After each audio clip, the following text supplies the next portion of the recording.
About a week later, they told me the man in charge himself has been dying in the hospital. I was very happy. I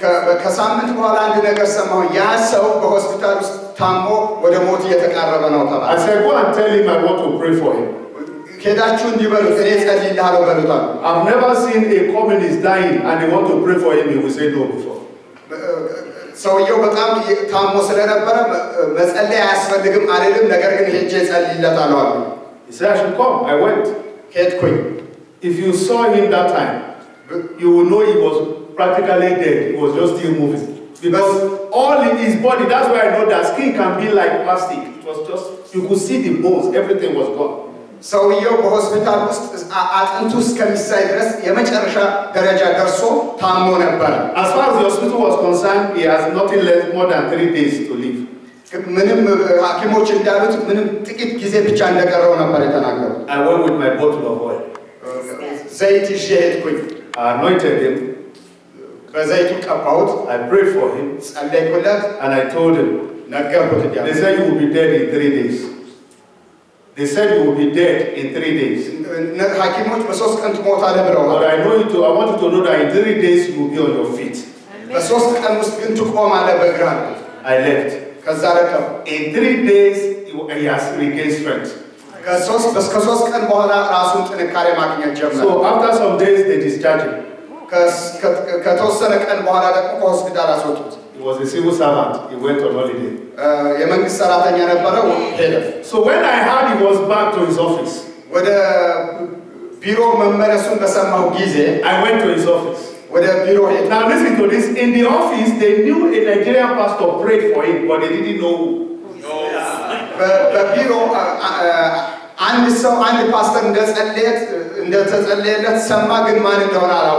So I sat down.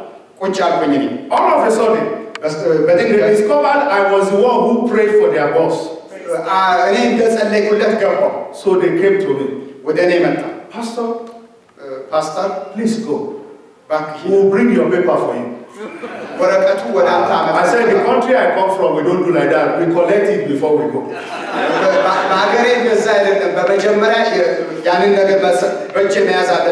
said, no, you, no problem. Just go. And I said, okay, let me greet him first. So they told him, I came in, I greeted him, I left. They gave me my paper. Listen to me.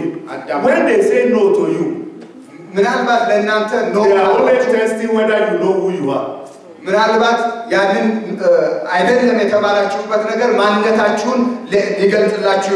Or whether you will accept it or not.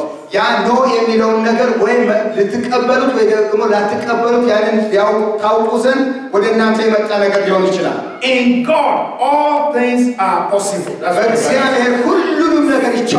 But it is possible to those who know Him. There was a time Jesus was preaching. You know the story of the woman with the issue of blood. That woman came and touched him, right? And Jesus said, who touched me? Peter said, you have come again. How can you say who touched me? When we are all jumping on you, what do you mean? It doesn't mean touching you is not special. Jesus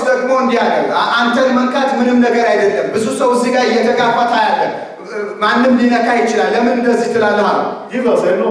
Somebody touched me faith here.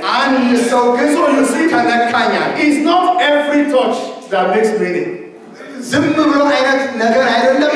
the touch that is backed up by faith. And faith is a product of the knowledge of the Word of God. Are you following me now? That woman understood who he was. That woman said to herself, I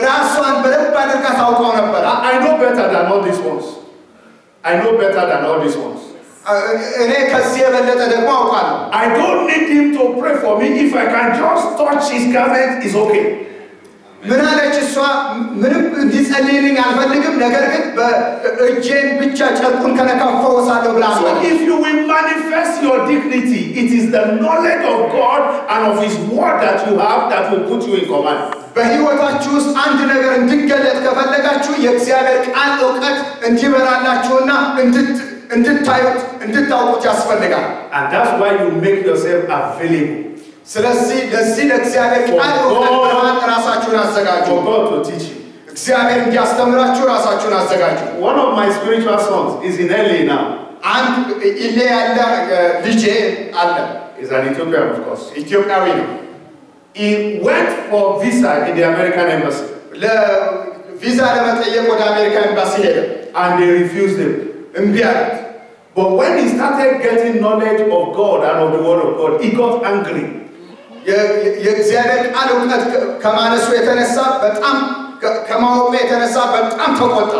When they refused him, he put documents together.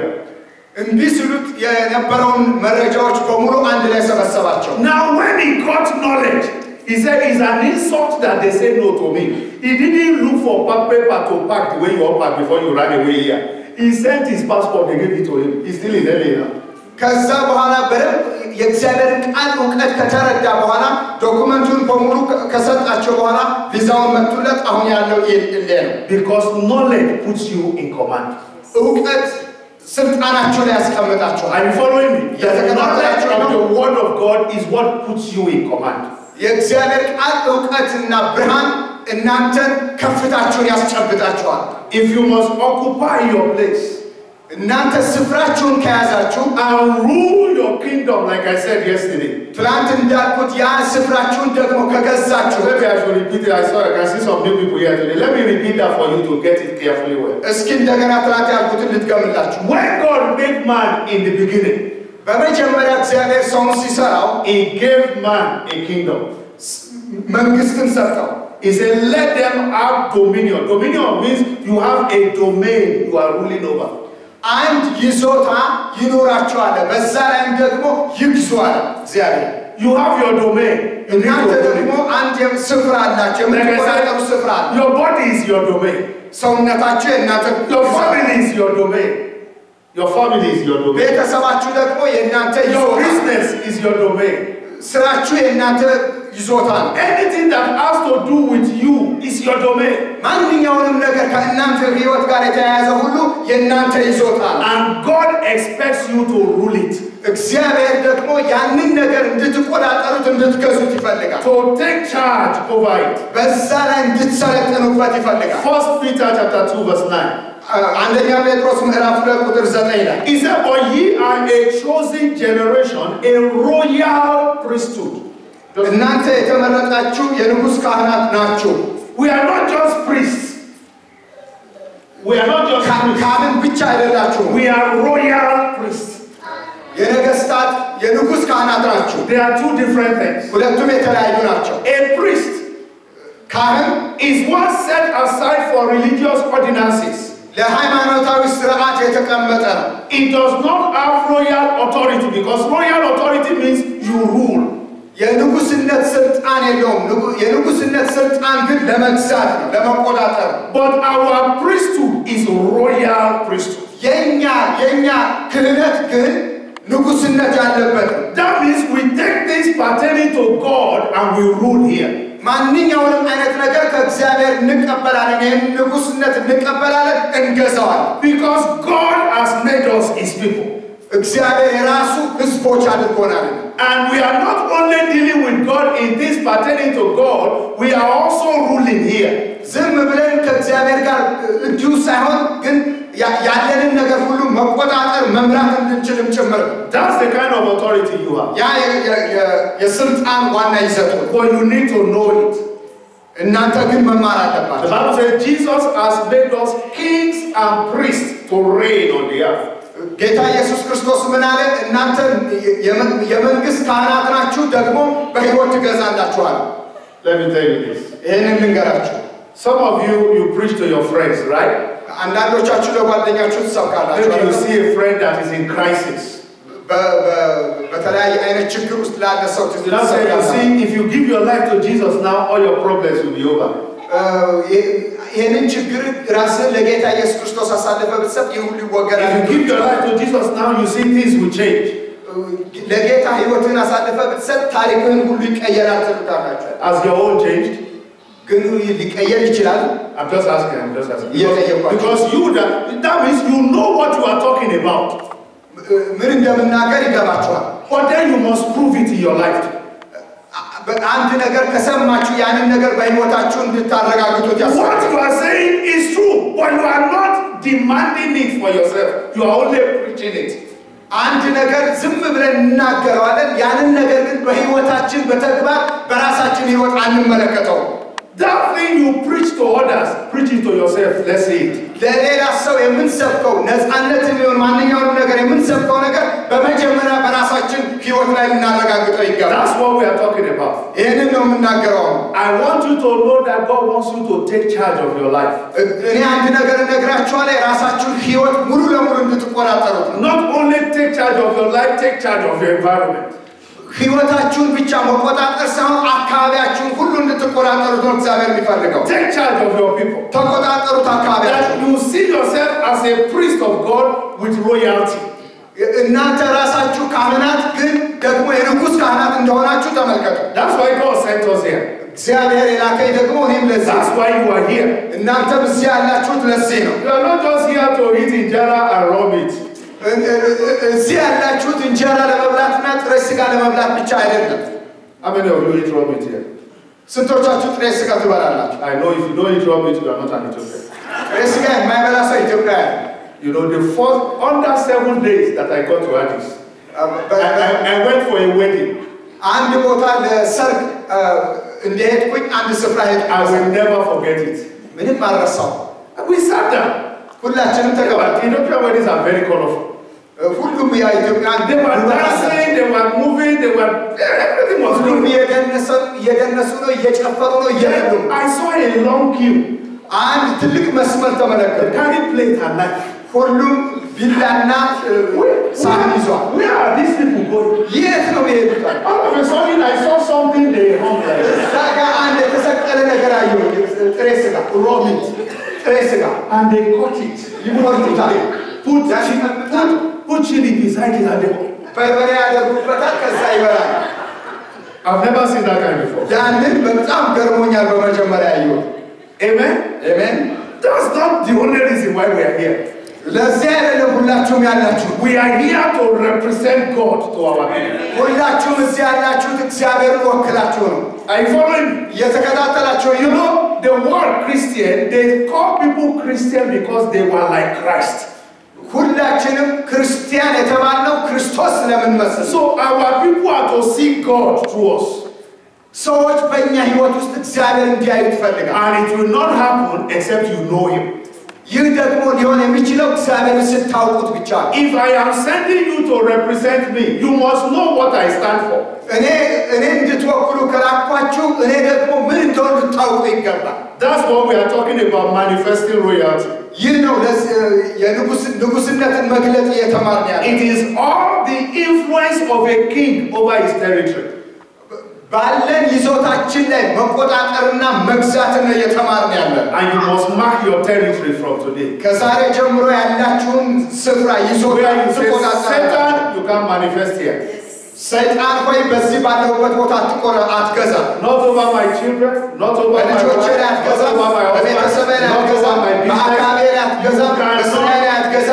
And the more you fortify yourself with the knowledge of God and of His word, the more your authority becomes established. የእግዚአብሔርን ቃል በሕይወታችሁ በተለማመዳችሁ ባወቃችሁት መጠን ደግሞ ግዛታችሁና ይዞታችሁ በዛው ልክ ይሰፋል። That's our duty here. ለዚህ ነው እዚህ ያለ ነው ያለንበት ዋናው። Amen. Amen. That through you it will be a delight for people to go to church. በእናንተ ምክንያት ሰዎች ደስ ተሰኝተው ወደ እግዚአብሔር ይመጡ ዘንድ ነው። I want you to know this as I close. ይሄንን እንድታውቁ ፈልጋለሁ ከመዝጋቴ። If you are a child of God, የእግዚአብሔር ልጆች ከሆናችሁ፣ if you are born again, እንደገና ከተወለዳችሁ፣ ዳግም you are ከተወለዳችሁ born to be dignified. የተወለዳችሁት ለለውጥ ነው። Am I saying we will not have challenges? No. ምንም አይነት ችግር የለብንም እያልኳችሁ አይደለም። But ultimately you will rule over those challenges. ነገር ግን ማናቸውንም አይነት በህይወታችን የሚያጋጥሙን እንከኖችን ሁሉ እየተቆጣጠርን እንሄዳለን። Am I saying we will not suffer failures? No. ምናልባት ምንም አይነት ችግር አይደርስባችሁም እያልኩ ultimately you will overcome that failure. ነገር ግን ያንን የሚጥላችሁን ነገር ትጥሉታላችሁ። As you begin to build up your faith in God, እምነታችሁን በራሳችሁ እያሳደጋችሁ that's what Jesus said, your faith has made you whole. ጌታ ኢየሱስ ክርስቶስ እንዲህ አለ እምነታችሁ ሙሉ ያደርጋችኋል። And faith is a product of the knowledge of the word of God that you have received. እምነት ደግሞ የእግዚአብሔር ቃል ዕውቀት ወደ ህይወታችን ያስገባንበት ውጤት ነው። Finally, Job 22. መጨረሻ ኢዮብ 22 ላይ and that is at the center of what this church stands for. That's why I put it on that banner. Job 22 from verse 21. It says, acquaint now thyself with him and be at peace. Therefore good shall come to you. Job 22, 21. This computer you are using, are you sure everything is inside? Yeah. 22, chapter 22 from verse 21. Are you there? Yes, I'm there. የወራታቸውንም ቁጥር ቢቆረጥ ከእነርሱ በኋላ የቤታቸውን ደስታ ምን ይሆናቸዋል? Are you reading? Job 22, verse 21.